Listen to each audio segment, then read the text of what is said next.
Bismillahirrahmanirrahim. Assalamualaikum warahmatullahi wabarakatuh.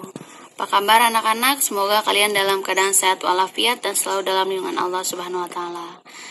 Baik, sebelum kita mulai pembelajaran sosiologi kali ini, mari kita membaca basmalah bersama-sama. Bismillahirrahmanirrahim. Pertama adalah mengenai konsep dasar sosiologi. Pada dasarnya, konsep dasar sosiologi dibagi menjadi dua, yaitu sosiologi sebagai ilmu pengetahuan dan sosiologi sebagai metode. Yang dimaksud konsep dasar di sini adalah kedudukan sosiologi itu sendiri.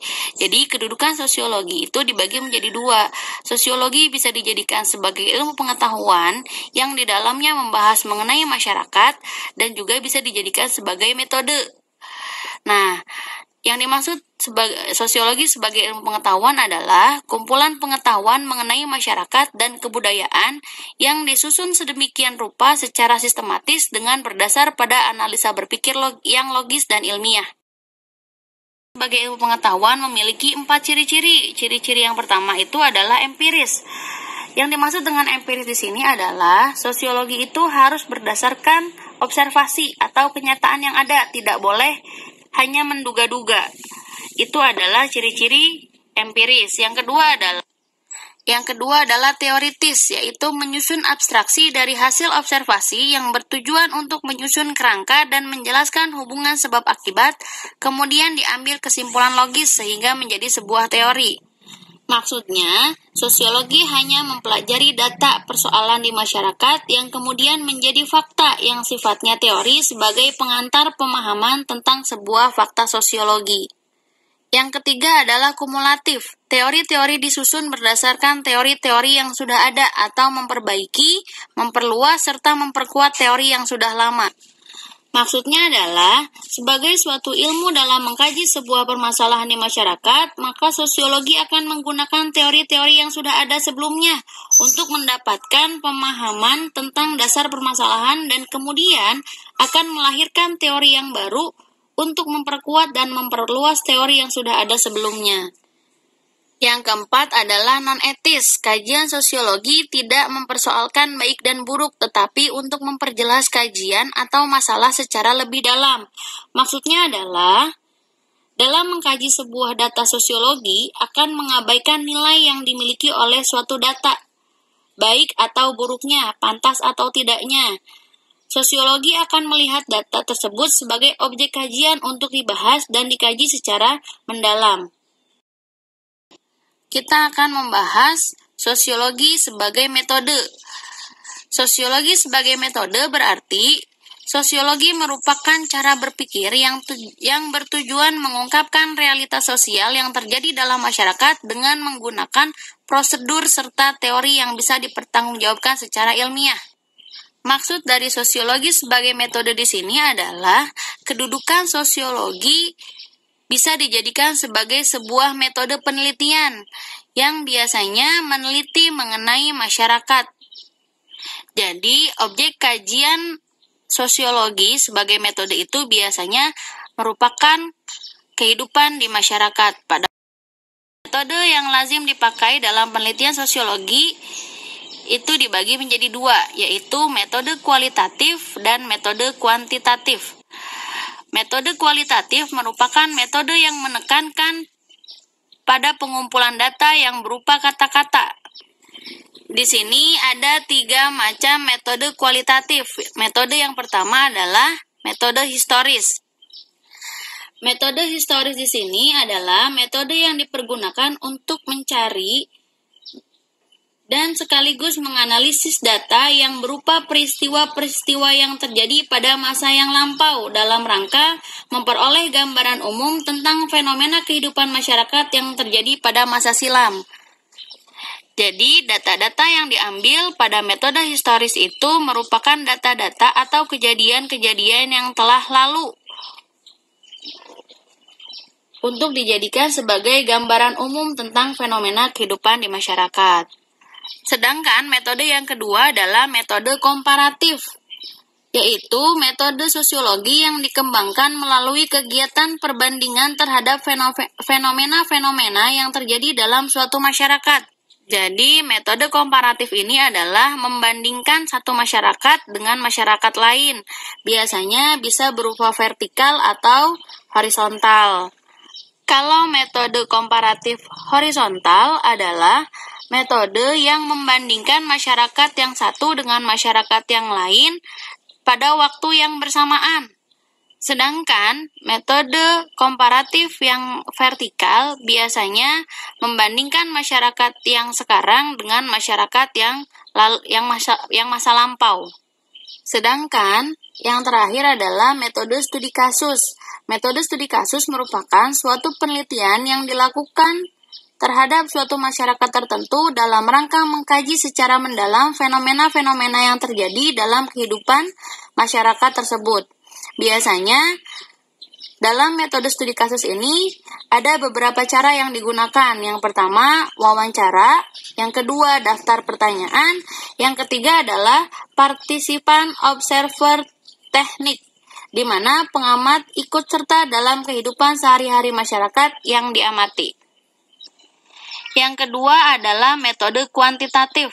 Metode kuantitatif merupakan metode penelitian yang menekankan pada pengumpulan data dalam bentuk angka-angka. Tujuan penelitian kuantitatif adalah mengukur gejala-gejala sosial dengan ukuran-ukuran yang jelas. Di sini ada 5 macam metode kuantitatif. Yang pertama adalah metode statistik, adalah metode penelitian yang bertujuan untuk mengkaji fenomena sosial melalui data-data statistik. Yang kedua, metode sosiometri adalah metode penelitian yang bertujuan untuk mencari hubungan-hubungan antar manusia dalam kehidupan masyarakat secara kuantitatif. Sedangkan yang ketiga adalah metode induktif. Metode induktif adalah metode penelitian yang dipergunakan untuk mengkaji fenomena masyarakat dengan suatu proses yang dimulai dari kajian-kajian terhadap fenomena-fenomena yang secara khusus terjadi dalam kehidupan masyarakat untuk dipergunakan sebagai pertimbangan dalam mengambil kesimpulan umum. Metode yang keempat adalah metode deduktif, adalah metode penelitian yang dipergunakan untuk mengkaji fenomena masyarakat dengan suatu proses yang dimulai dari kaidah-kaidah umum untuk dijadikan alat dalam mengkaji fenomena-fenomena yang secara khusus terjadi dalam kehidupan masyarakat. Sedangkan yang terakhir adalah metode empiris, adalah metode penelitian yang dilakukan dengan cara yang intensif dan sistematis dalam rangka menggali kenyataan-kenyataan yang terjadi dalam kehidupan masyarakat. Itu adalah materi pertama kita mengenai konsep dasar sosiologi.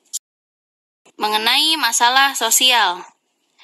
Yang dikatakan sebagai masalah sosial adalah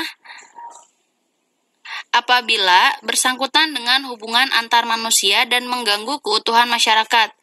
Masalah sosial dapat diartikan sebagai suatu ketidaksesuaian antara unsur-unsur kebudayaan atau masyarakat yang membahayakan kehidupan kelompok sosial atau menghambat terpenuhinya keinginan kelompok warga sosial tersebut. Ada 4 macam masalah sosial. Masalah yang pertama adalah faktor ekonomi, yaitu kemiskinan dan pengangguran. Faktor kebudayaan, perceraian dan kenakalan remaja. Faktor biologis, penyakit menular dan keracunan. Dan faktor psikologis, penyakit syaraf dan aliran sosial. Faktor-faktor yang menyebabkan permasalahan sosial ini terjadi. Yang pertama biasanya dari faktor keluarga. Keluarga merupakan cerminan utama bagi seorang anak. Faktor keluarga di sini meliputi bagaimana orang tua dalam mendidik seorang anak, perhatian orang tua terhadap anak, interaksi orang tua dengan anak, keadaan ekonomi keluarga, serta kepedulian orang tua terhadap anak tersebut. Faktor yang kedua adalah faktor lingkungan. Lingkungan merupakan faktor kedua yang sangat berpengaruh terhadap munculnya penyakit-penyakit masyarakat. Sedangkan faktor yang ketiga adalah faktor pendidikan. Dengan pendidikan, seseorang mengetahui mana yang baik dan mana yang buruk, mengetahui mana yang harus dilakukan dan mana yang tidak harus dilakukan. Sehingga dengan pendidikan yang baik, seseorang tidak akan terjerumus ke dalam permasalahan penyakit-penyakit permasalahan sosial. Adapun masalah-masalah sosial yang terjadi di Indonesia antara lain, yang pertama adalah kemiskinan. Kemiskinan adalah suatu situasi baik yang merupakan proses maupun akibat dari adanya ketidakmampuan individu berinteraksi dengan lingkungan untuk kebutuhan hidupnya. Pada dasarnya, kemiskinan itu adalah suatu keadaan kekurangan untuk memenuhi kebutuhan hidup. Pada dasarnya, bentuk kemiskinan dapat dikelompokkan menjadi 3 pengertian. Yang pertama adalah kemiskinan absolut. Artinya, seseorang dikategorikan termasuk ke dalam golongan miskin absolut apabila hasil pendapatannya berada di bawah garis kemiskinan, tidak cukup untuk memenuhi kebutuhan hidup minimum, yaitu pangan, sandang, kesehatan, papan, dan pendidikan. Yang kedua adalah kemiskinan relatif, artinya seseorang yang tergolong miskin relatif sebenarnya telah hidup di atas garis kemiskinan, tetapi masih berada di bawah kemampuan masyarakat sekitarnya. Sedangkan kemiskinan kultural, artinya kemiskinan ini berkaitan erat dengan sikap seseorang atau sekelompok masyarakat yang tidak mau berusaha memperbaiki tingkat kehidupannya, sekalipun ada usaha dari pihak lain yang ingin membantunya. Masalah yang kedua adalah pengangguran. Pengangguran adalah orang yang tidak bekerja sama sekali, sedang mencari kerja, bekerja kurang dari 2 hari dalam 1 minggu. Itu adalah orang-orang yang tergolong dalam kategori pengangguran. Adapun bentuk pengangguran antara lain, menurut faktor-faktor penyebabnya, pengangguran dibagi menjadi 4, yaitu pengangguran siklikal, pengangguran teknologi, pengangguran struktural, dan pengangguran friksional. Pengangguran siklikal adalah pengangguran yang terjadi akibat siklus gelombang konjungtur atau perubahan naik turunnya kondisi ekonomi.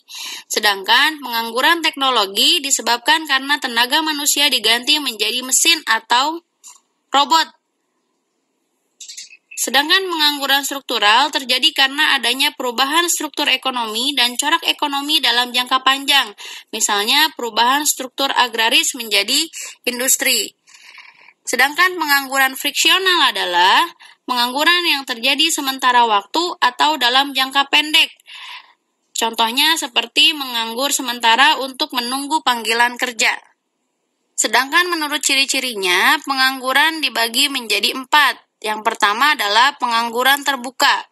Pengangguran terbuka adalah tenaga kerja yang benar-benar tidak mempunyai pekerjaan. Pengangguran ini bisa terjadi ketika tenaga kerja telah berusaha semaksimal mungkin mencari pekerjaan, tetapi belum mendapatkannya. Sedangkan pengangguran terselubung mempunyai ciri, yaitu ketika jumlah pekerja dalam suatu kegiatan ekonomi lebih banyak dari yang diperlukan, atau kelebihan pekerja. Sedangkan yang ketiga, pengangguran musiman terjadi karena adanya perubahan musim atau kegagalan musim.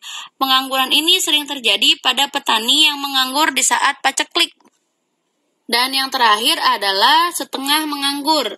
Di negara-negara berkembang, banyak orang yang melakukan migrasi, namun tidak yang bermigrasi. Mendapat pekerjaan di tempat baru mereka, sebagian terpaksa menjadi pengangguran separuh waktu atau sepenuh waktu. Ada pula yang tidak menganggur tetapi tidak bekerja penuh waktu. Mengenai kriminalitas. Kriminalitas adalah segala sesuatu yang melanggar hukum atau sebuah tindak kejahatan. Ada 4 kejahatan yang akan kita bahas di sini. Yang pertama, bentuk kejahatan kerah putih, yaitu kejahatan ini mengacu pada kejahatan yang dilakukan oleh orang-orang yang terpandang atau berstatus tinggi dalam hal pekerjaannya. Contohnya, penghindaran pajak, penggelapan uang perusahaan, manipulasi data keuangan sebuah perusahaan atau korupsi, dan lain sebagainya. Sedangkan yang kedua adalah kejahatan tanpa korban. Kejahatan tidak menimbulkan penderitaan pada korban secara langsung akibat tindak pidana yang dilakukan. Jadi tidak ada korban yang dirugikan. Contohnya, berjudi, mabuk, dan hubungan seks yang tidak sah tetapi dilakukan secara sukarela. Itu adalah kejahatan tanpa korban. Yang ketiga adalah kejahatan terorganisir, yaitu kejahatan ini dilakukan secara terorganisir dan berkesinambungan dengan menggunakan berbagai cara untuk mendapatkan sesuatu yang diinginkan. Biasanya lebih kepada material dengan jalan menghindari hukum. Contohnya, penyedia jasa pelacuran, penadah barang curian, perdagangan perempuan ke luar negeri untuk komoditas seksual, dan lain sebagainya. Sedangkan yang terakhir adalah kejahatan korporasi. Kejahatan ini dilakukan atas nama organisasi formal dengan tujuan menaikkan keuntungan dan menekan kerugian.